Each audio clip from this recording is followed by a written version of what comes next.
اعوذ باللہ من الشیطان الرجیم بسم اللہ الرحمن الرحیم بہ نستعین انہ خیر ناصر و معین قال اللہ تبارک و تعالی فی کلامہ المجید وقولہ الحق وہو اصدق القائلین بسم اللہ الرحمن الرحیم لقد کان لکم فی رسول اللہ اسوۃ حسنہ لمن کان یرجو اللہ والیوم الآخر وذکر اللہ کثیرا۔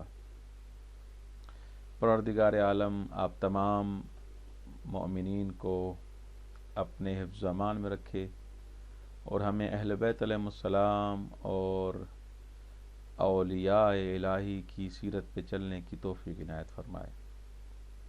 سب سے پہلے یہاں پر جو آپ کے محضر میں گفتگو کرنے جا رہا ہوں، میری بحث کا جو متن ہوگا، محور ہوگا، وہ شہید مطہری رحمۃ اللہ علیہ کی کتاب ہے۔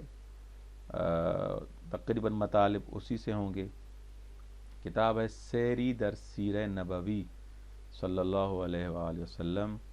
اس کے بارے میں کچھ عرائض آپ کی خدمت میں پیش کرنے جا رہا ہوں، اور آپ کی سہولت کے لیے میں چاہتا ہوں کہ خود کتاب کا جو متن ہے، البتہ میں اس کا پورا ترجمہ نہیں کروں گا، اور کوشش کروں گا کہ اس کے مطالب ریفرنس کے ساتھ آپ تک پہنچائے جائیں، اور خود آپ یہ متن دیکھیں کہ خود شہید کے کیا الفاظ ہیں۔ ایک برکت بھی ہے کہ ایک بڑے عالم دین اور ایک محقق، ایک فیلسوف کی یہ نکات آپ تک پہنچائے جائیں۔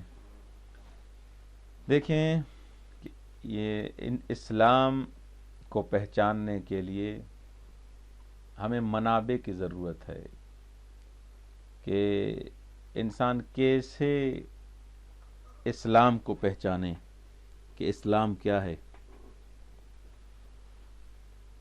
ان منابع میں سے وہ ریفرنسز، وہ مصادر، وہ منابع، ان میں سے ایک اولیاء الہی کی سیرت ہے۔ اسلام کے جو رہبر ہیں، رسول خدا صلی اللہ علیہ وآلہ وسلم سے لے کر اہل بیت علیہم السلام، یعنی معصومین کی سیرت ایک منبع ہے۔ انسان معصومین کی سیرت سے اسلام کو پہچانے گا۔ وہ ریفرنسز اور وہ منابع اور مصادر جن کے ذریعے انسان اسلام کو پہچان سکتا ہے، ان میں سے ایک معصومین کی سیرت ہے۔ اہل بیت علیہم السلام کے اقوال اپنی جگہ پہ،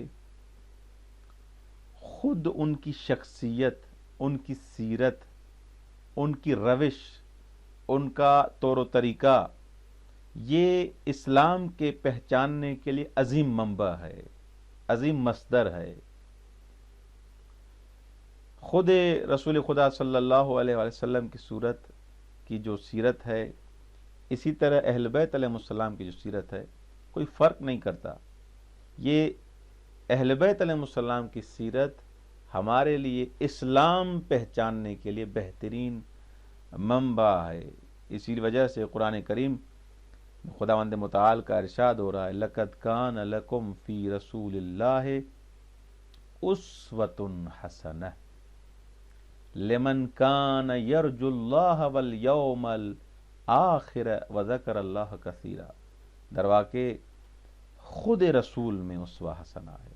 اہل بیت علیہ السلام خود رسول خدا، یہ اسوہ حسنہ ہے۔ آپ کو اگر یہ دیکھنا ہے کہ میں کس کی پیروی کروں، اسلام کو میں نے اپنا لیا ہے، مسلمان تو بن گیا ہوں، اسلام کیا ہوتا ہے، اسلام کے منابع کون سے ہیں، میں کیا کروں کہ مسلمان بن جاؤں، اللہ اکبر۔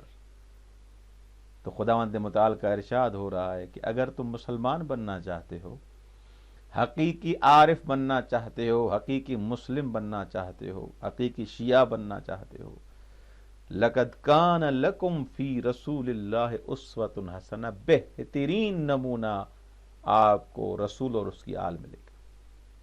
لَقَدْ كَانَ لَكُمْ فِي رَسُولِ اللَّهِ أُسْوَةٌ حَسَنَةٌ۔ جو انسان بھی خدا کو چاہتا ہے، آخرت کو چاہتا ہے، اللہ کو یاد کرتا ہے، بالآخر اس کو اسوہ اگر چاہیے، نمونہ اگر چاہیے کہ میں کس کو آئیڈیل بنا کے اپنی زندگی گزاروں، میں اپنے افعال اور حرکات اور سکنات کیسے گزاروں، رسول خدا کی زندگی کو پڑھو۔ یہ رسول خدا کی جو سیرت ہے کیسے ہمارے لیے آئیڈیل ہے، منبع شناخت ہے، اسلام کو پہچاننے کا بہترین منبع اور خزانہ ہے۔ دیکھیں، اس کے بارے میں بعد میں گفتگو کریں گے کہ ہم نے کچھ ظلم کیے ہیں۔ آغا شہید مطہری رحمۃ اللہ علیہ فرماتے ہیں کہ ہم نے جیسے قرآن کریم کو ایسے چھوڑ دیا ہے، قرآن کے ساتھ ظلم کیا ہے، اسی طرح ہم نے اہل بیت علیہم الصلاۃ والسلام، ائمہ اطہار، سیر پیغمبر کے ساتھ بھی ظلم کیا ہے۔ جب کوئی سخنران، کوئی خطیب، کوئی عالم دین، کوئی آیت اللہ، کوئی مجتہد، کوئی مؤرخ اگر یہ کہتا ہے کہ رسول خدا ایسے تھے، ہم اس کو کہتے ہیں کہ وہ تو پیغمبر تھے، وہ تو رسول تھے، وہ تو عصمت کے مقام پر فائز تھے۔ اگر کوئی کہتا ہے کہ مولا علی بن ابی طالب ایسے تھے، ہم کہتے ہیں کہ وہ تو علی مولا تھے۔ ہمیں تم علی مولا کے ساتھ قیاس کر رہے ہو، ہمارا مقایسہ، ہمیں کمپیر کر رہے ہو مولا علی کے ساتھ، علی کجا ماں کجا، ہمیں پیغمبر کے ساتھ قیاس کر رہے ہو، اس کے ساتھ مقایسہ کر رہے ہو۔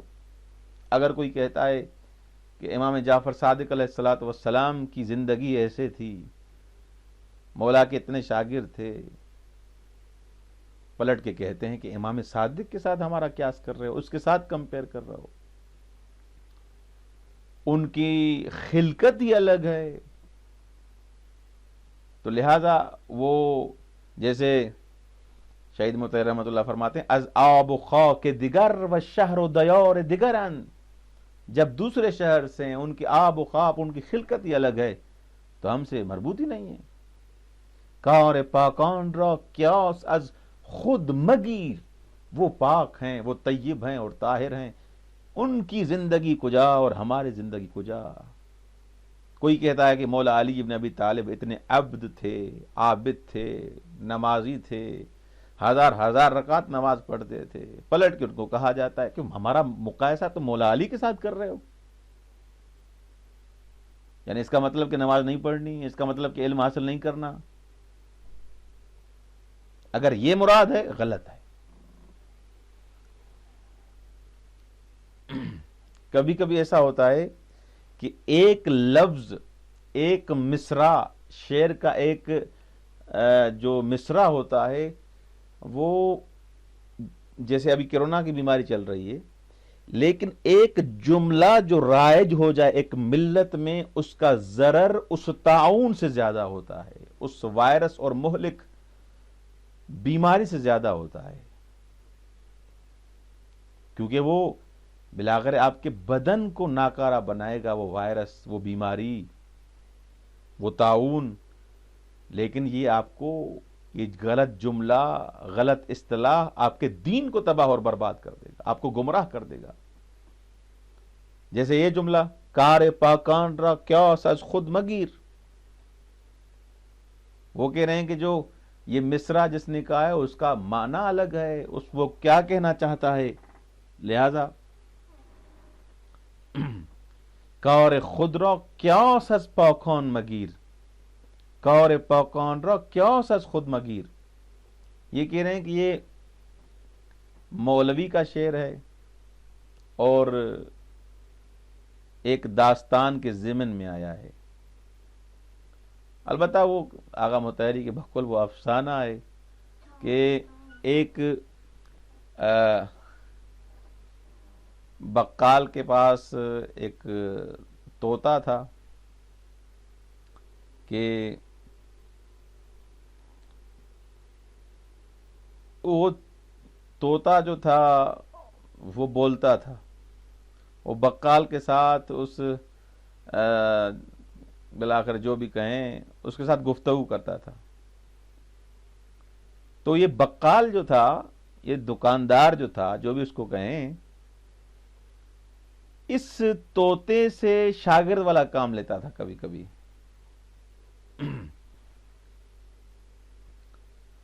مثلا کبھی ایسے ہوتا تھا کہ اگر کوئی آتا تھا تو یہ چلانا شروع کر دیتا تھا، سر و صدا یہ وہ.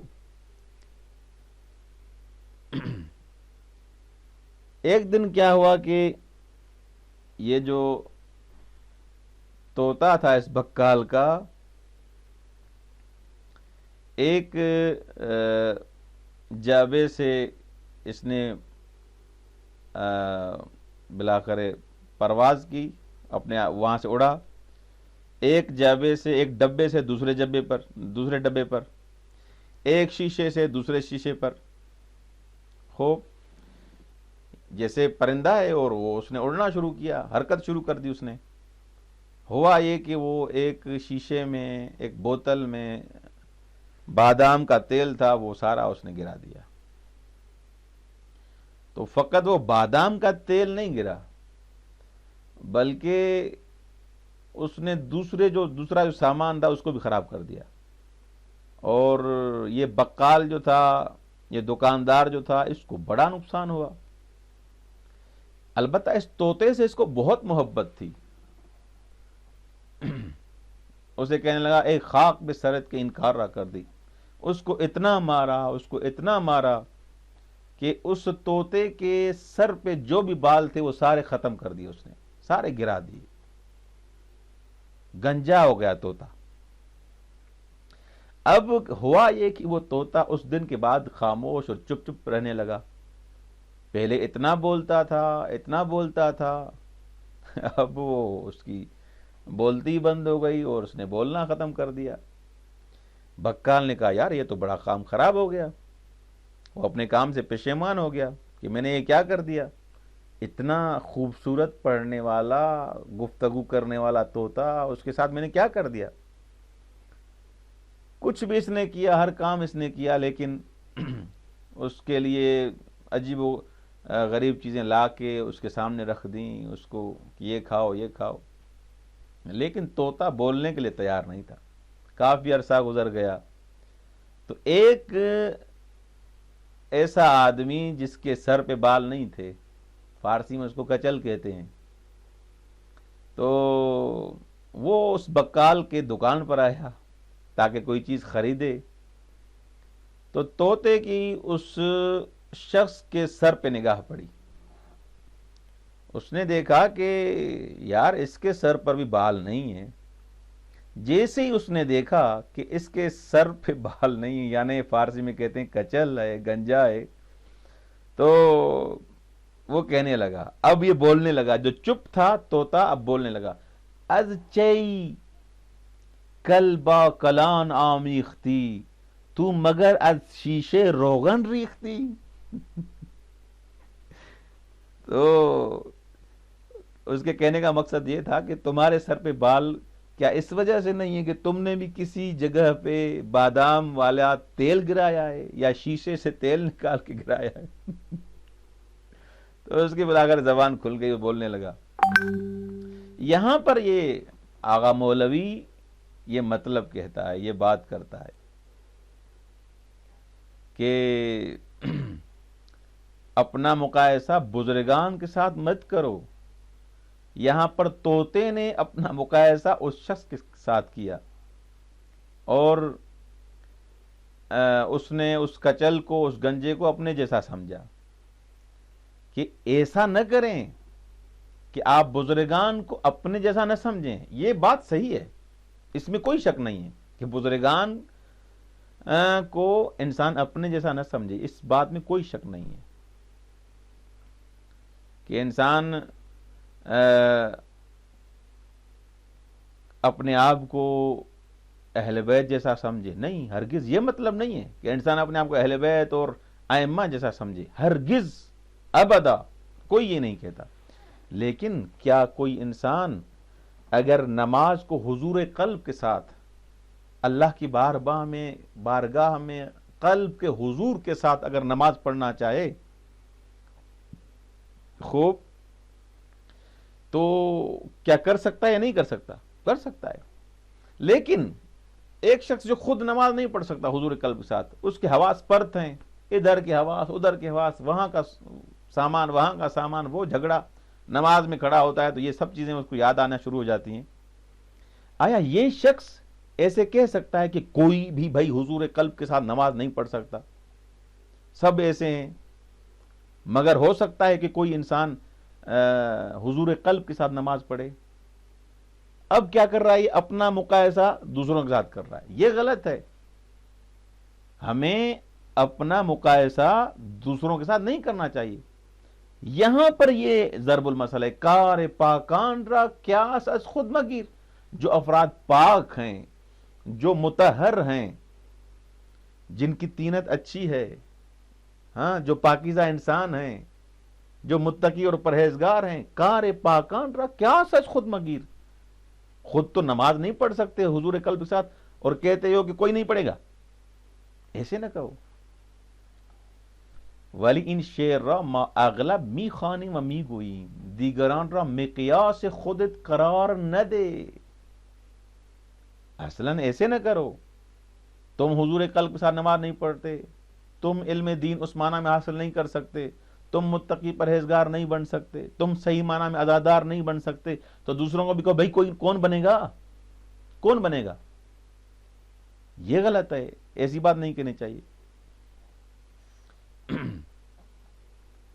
یعنی کوئی انسان آیا اگر یہ کہے کہ میں اہل بیت جیسا ہو جاؤں، مولا علی جیسا ہو جاؤں، یہ کون کہتا ہے کہ تم مولا علی جیسے بنو؟ ہم کہہ رہے ہیں کہ مولا کی پیرو بنو، مولا کے پیروکار بنو. ایسے شعر بنا کے اور ایسی باتیں کر کے لوگوں کو، ایسے افراد جو گمراہ کرتے ہیں. جسی طرح ہم نے قرآن کو اوپر رکھا ہوا ہے اور کبٹوں میں، اور بالآخر اس کو ہم نے چھوڑ دیا ہے، اسی طرح ہم نے اہل بیت علیہ السلام اور اولیاء کی سیرت کو بھی، سیرت کے ساتھ بھی ہم نے یہی کیا ہے.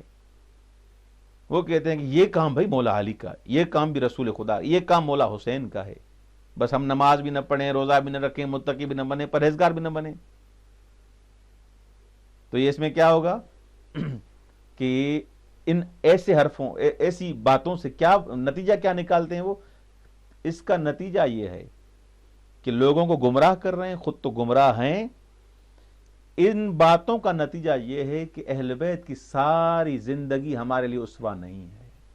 استغفر اللہ، ہمارے لیے درس نہیں ہے.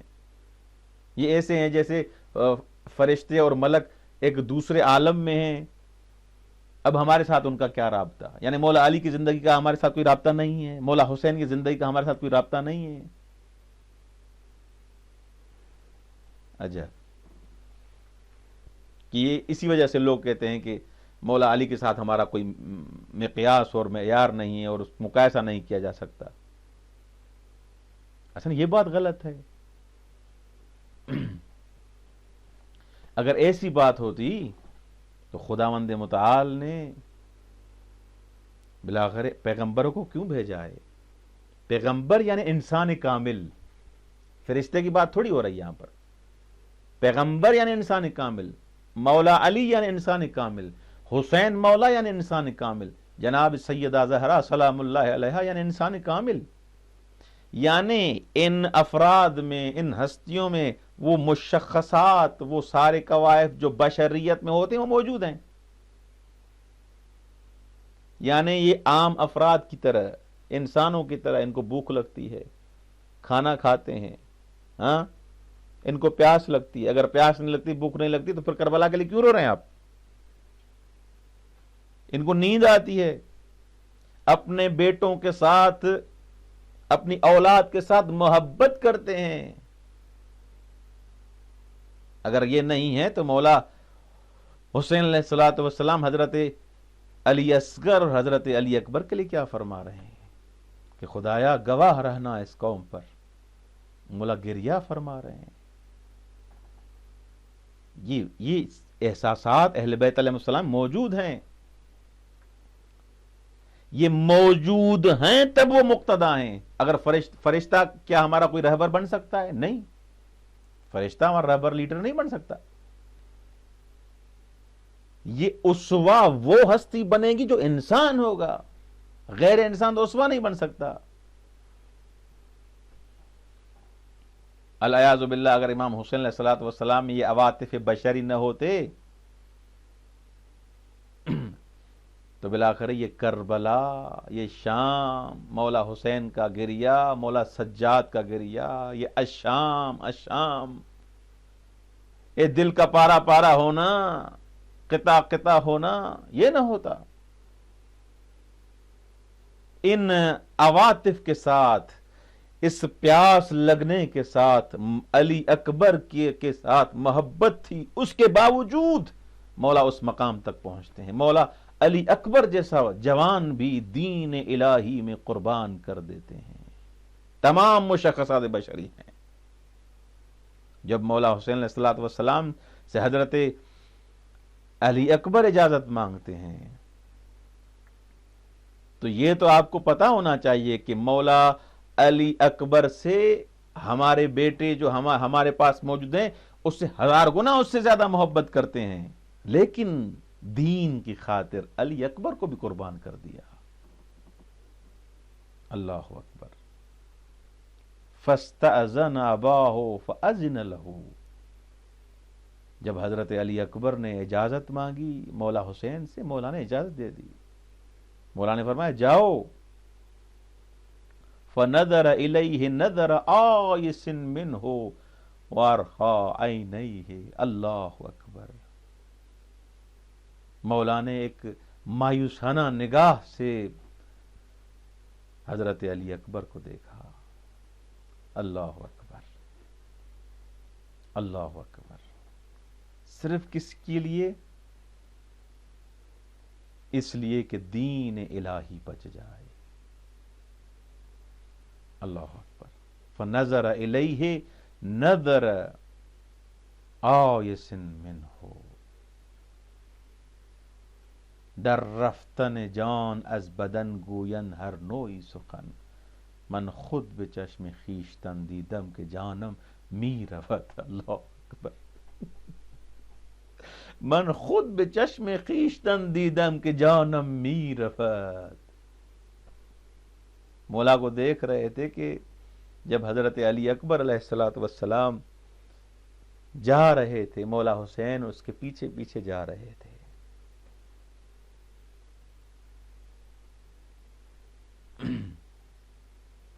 جب ایک مرتبہ عمر سعد کو مخاطب کر کے کہا قطع اللہ رحمک کما قطعت رحم. میری نسل کو جیسے تم نے قطع کیا، خدا تمہیں بھی برباد کر دے. یہ خود جو سیرت آپ کو نظر آ رہی ہے اہل بیت علیہ السلام کی، کہ انہوں نے دین کی خاطر علی اکبر جیسا جوان، حضرت علی اصغر جیسا ششماہ قربان کر دیا. کمال یہ ہے کہ یہ سب اس میں موجود تھی. یہ محبت پدری، شفقت پدری، گرسنگی، یہ بھوکا رہنا، پیاس، جناب سکینہ کی محبت، یتیمی، سب چیزیں. لیکن فوقیت کس کو دی؟ دین الہی کو، نماز کو، روزے کو. اس دین کو فوقیت دی تاکہ دین بچ جائے. ہمیں ان کی سیرت پہ چلنا ہے، ان کو اسوہ بنانا ہے. وہ کیسے؟ کیا ان کو چھوڑ کے کہ ان جیسے ہم نہیں بن سکتے؟ ان جیسا تو کوئی نہیں بن سکتا. کیا ان کی پیروی نہ کریں ہم؟ اللہ اکبر. اہل بیت علیہ السلام نے جیسے زندگی گزاری ہے، ہمیں ان کے نقش قدم پہ چلنا ہے. تب جا کے انسان اس عظیم مرحلے ابدیت تک پہنچے گا. حسینی کہلوانے کے لائق وہ انسان ہے جو حسین کی سیرت پہ چلے، حسین مولا کے دیے ہوئے راستے پہ چلے، علی مولا کے دیے ہوئے راستے پہ چلے. خداوند متعال ہمیں اہل بیت علیہ السلام کی سیرت پہ چلنے کی توفیق عنایت فرمائے. والسلام علیکم ورحمۃ اللہ وبرکاتہ.